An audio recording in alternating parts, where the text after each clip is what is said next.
नमस्कार बच्चों। कक्षा 8 पांचवा अध्याय कंटकेनेव कंटकम। कंटकेनेव कंटकम का मतलब होता है बच्चों, कांटे से ही कांटा निकल सकता है। इसका अर्थ ये होता है कि हमारे साथ जो व्यक्ति जैसा व्यवहार करता है हमें भी उसके साथ वैसा ही व्यवहार करना चाहिए। मध्य प्रदेश के डीडडोली जिले में परधानों के बीच प्रचलित एक लोक कथा है। यह पंचतंत्र की शैली में रचित है। इस कथा में यह स्पष्ट किया गया है कि संकट में चतुराई एवं प्रत्युत्पन्नमतित्व से बाहर निकाला जा सकता है। इसमें यह कवि बताता है कि जब हमें संकट हो तो हमें चतुराई से ही काम में लेना चाहिए। आसीत किश्चित चंचलो नाम व्याधः। एक बार चंचल नाम का कोई शिकारी था। व्याधः मतलब शिकारी। पक्षी मृगादीनां ग्रहणेन सह स्वीयां जीविका निर्वाहयति स्म। पक्षी मृगादीनां ग्रहण का मतलब होता है कि पशु पक्षी को पकड़कर वह अपनी स्वयं का जीविका निर्वाहित करता था, यानी अपनी जीविका चलाता था। एकदा सः वने जालं विस्तृय गृहम् आगतवान्। एक बार वह शिकारी वन में जाल बिछाकर घर आ गया। अन्यस्मिन् दिवसे प्रातः काले यदा चंचलः वनं गतवान् तदा सः दृष्टवान्। दूसरे दिन प्रातः काले सुबह यदा चंचलः, जब वह चंचल नाम का शिकारी वन को गया, गतवान गया, तदा उसने देखा, सह दृष्टवान उसने अपनी आँखों से देखा, यत् तेन विस्तारिते जाले दुर्भाग्यात् एकः व्याधः बद्धः आसीत्। उसके जाल में दुर्भाग्यवशपूर्ण एक शेर फंस गया। सोचिन्तयत् उसने सोचा, व्याधः मां खादिष्यति अतएव पलायनं करणीयम्, कि व्याधः मां शेर मुझे खादिष्यति खा जाएगा, अतएव मुझे पलायनं करणीयम् भाग जाना चाहिए। व्याधः निवेदयत् भो मानव कल्याणं भवतु ते। व्याध यानी शेर उसे निवेदन करता है कि हे मानव, तुम्हारा कल्याण होगा। यदि त्वं मां मोचयिष्यसि तर्हि अहं त्वां न हनिष्यामि। यदि तुम मुझे यहाँ से निकाल दोगे तो त्वां न हनिष्यामि, मैं तुम्हें कोई कष्ट नहीं पहुँचाऊँगा। तदा सः व्याधः व्याधं जलात् बहिः निरस्यायत्।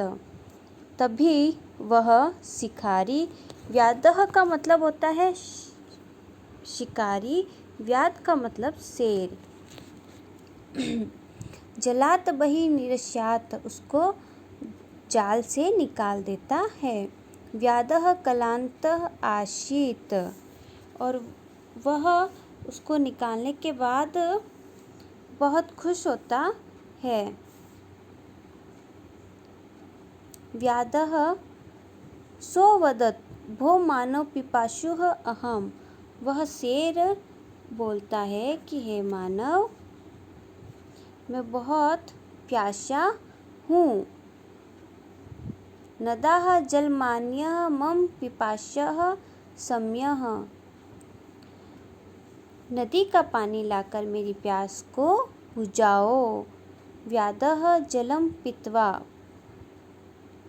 इस बीच वह शिकारी जब जल लेकर आता है और शेर को जल पिलाता है तो उसकी प्यास बुझ जाती है।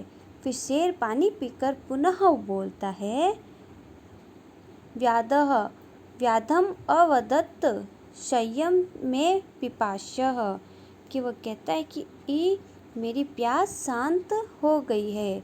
सांप्रत बुभुक्षितोऽस्मि इदानीम् अहं त्वां खादिष्यामि, कि अब मैं बुभुक्षितोऽस्मि, मैं अब भूखा हूँ और मैं तुम्हें अहं त्वां खादिष्यामि, अब मैं तुम्हें खाऊंगा। चंचलः उक्तवान, वो शिकारी जो चंचल होता है वो कहता है, अहं त्वत्कृते धर्मम आचरितवान, वो कहता है कि मैंने तुम्हारा भला किया, तुम धर्मम आचरितवान यानी मैंने तुम्हारा भला किया। त्वां मिथ्या भणितम, तुमने मुझसे झूठ बोला। त्वां मां खादितुम इच्छति, तुम मुझे खाना चाहते हो। व्याधः अवदत्, अरे मूर्ख, वह शेर बोला, अरे मूर्ख, क्षुधार्त्याय किमपि अकार्यं न भवति, भूखे व्यक्ति के लिए कुछ गलत नहीं होता। स्वः स्वार्थम समीहते, सभी स्वार्थी होते हैं। स्वः चंचलम नदी जलम अपच्छत, चंचल जो होता है वह नदी के पास खड़ा होता है। तो शिकारी कहता है कि तुम किसी से भी पूछ लो, किमपि अकार्यं न भवति स्वः स्वार्थ समीहते, कि सभी स्वार्थी होते हैं। तो चंचल जो होता है वह नदी के समीप ही खड़ा होता है, वो नदी से पूछता है, अपच्छत, क्या यह बात सही है कि सभी अपना भला चाहते हैं? वह नदी से पूछता है। तो नदी कहती है, अवदत्, ऐसा ही होता है। एवमेव भवति, जनाः मयि स्नानं कुर्वन्ति, कि मनुष्य मुझ में स्नान करते हैं, वस्त्राणि प्रक्षाल्यन्ति तथा च मलमूत्रादिकं विसर्ज्य निवृत्ते, मलमूत्र कपड़े धोते हैं और मलमूत्र त्याग कर लौट जाते हैं। वस्तुतः सर्वः स्वार्थ समीहते, सभी अपना भला चाहते हैं। नदी कहती है कि मनुष्य मुझ में स्नान करते हैं, अपने गंदे वस्त्र धोते हैं और मलमूत्र का त्याग भी उसी में कर देते हैं। कोई मेरी सफाई का ध्यान नहीं रखता है कि नदी को स्वस्थ रखना चाहिए। उनका काम होते ही वो वहाँ से निकल जाते हैं, इसलिए सभी स्वार्थी होते हैं। चंचलः वृक्षम उपगम्य अपृच्छत्, चंचल जो होता है वो वृक्ष के समीप खड़ा होता है और वो वृक्ष से पूछता है, पेड़ के पास जाकर, कि वृक्ष के पास जाकर पूछता है कि क्या सभी शिकारी पूछता है कि सभी क्या अपना ही स्वास्थ्य देखते हैं? तो चंचलः वृक्षम उपगम्यम अपृच्छत्, वृक्षः अवदत्, मानवाः अस्माकं छायायां विरमन्ति, वह पेड़ कहता है कि मानव हमारी छाया में विश्राम करते हैं। अस्माकं फलानि खादन्ति, अस्माकं यानी मेरे, फलानि फल, खादन्ति खाते हैं। पुनः कुठारेः प्रहत्य असंभव्यं सर्वदा कष्टं ददति, और फिर कुल्हाड़ी से मुझ पर पेड़ को काटते हैं। मेरी छाया में विश्राम करते हैं, मेरे फल को खाते हैं, उसके बाद मुझ पर कुल्हाड़ी से वार कर देते हैं। असंभ्यम सर्वदा कष्टम ददति, और यह हमेशा ही मुझे कष्ट देते हैं। यत्र तथापि छेदनम कुर्वन्ति, जहाँ कहाँ मन किया मुझे छेद देते हैं। सर्वः स्वार्थ समीहते, सभी स्वार्थी होते हैं, सभी खुद का भला चाहते हैं। समीपे एकः लोमशिकः, पास ही में एक लोमड़ी खड़ी थी। बद्री गुल्मानाः पुच्छटे नीलिमा एता वार्ता शृणोति स्म, बद्री गुलामा यानी बेरी की झाड़ियों के पृष्ठते पीछे नीलिमा एता वार्ता, इस बात को सुन रही थी। शृणोति स्म, सुन रही थी। सा सहसा चंचल अस्मृत कथयति का वार्ता माम अपि विज्ञाप्य। वो कहती है लोमड़ी अचानक उसके पास आकर कि चंचल क्या बात है, मुझे भी बताइए। स अवदत्, वह जो शिकारी होता है बोलता है मातृश्वस्य है कि हे मौसी, अवसरे त्वं समागवती, तुम सही समय पर आई हो। मया अस्य व्याधस्य प्राणः रक्षिता, मेरे द्वारा शेर के प्राणों की रक्षा की गई। अवसरे त्वं परम एषः मां वे खादितुम् इच्छति, परंतु यह मुझे खाना चाहता है। तदंतर सः लोमशिकाय निखिलां कथा निवेदयत्, इसके बाद उसने उस शिकारी ने लोमड़ी को पूरी कहानी सुनाई। लोमड़ी ने लोमशिका चंचलम अकथयत् बाढ़ं त्वं जालं प्रसारयत्, लोमड़ी ने चंचल से कहा तुम वैसे ही जाल फैलाओ। पुनः सा व्याधम, मैं फिर लोमड़ी कहती है कि शेर पुनः इस जाल में फंस जाए। अवदत् केन प्रकारेण त्वम् एतस्मिन् जाले बद्धः इति अहं प्रत्यक्षं द्रष्टुमिच्छामि, मैं अपनी आँखों से इस घटना को देखना चाहती हूँ।